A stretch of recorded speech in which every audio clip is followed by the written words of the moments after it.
उत्कल विश्वविद्यालय पुरातन छात्र संघर षष्ठ प्रतिष्ठा दिवस पालित होईछि। राज्यपाल डॉक्टर हरिबाबू कंबमपाटी मुख्य अतिथि भाव जोगदे ओडिशार शिक्षार उत्कर्ष सह विश्वविद्यालय को अधिक परिवेश अनुकूल करने उपरे गुरुत्व देथिले। एही अवसर में कुलपति प्रोफेसर चंडी प्रसाद नंद 2043 मसीह विश्वविद्यालयर शतवार्षिकी लक्ष्य हासिल रे पुरातन छात्र छात्री को सह निर्माता भाव जोड़ी हेबाकू आह्वान देथिले। ए अवसर में उत्कलायन पत्रिका और आलुमिनी वेबसाइट उन्मोचित होइथिला। कार्यक्रम में विश्वविद्यालयर उन्नति और गौरव वृद्धि रे अवदान पाई 4 जन विशिष्ट पुरातन छात्र छात्री को सम्मानित करा जायथिला।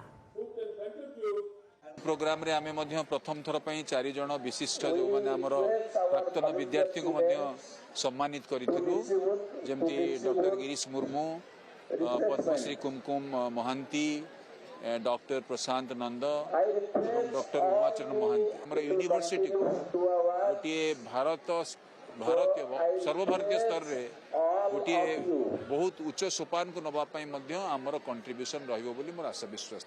आम से जो वेबसाइट करिछु सेथरे एलुमनी मानू को रिक्वेस्ट करिवो तांकर कथा और व्यथा तांकर जो एक्सपीरियंस उत्कल यूनिवर्सिटी बाबद रे 1943 रोटा आरंभ होइछि।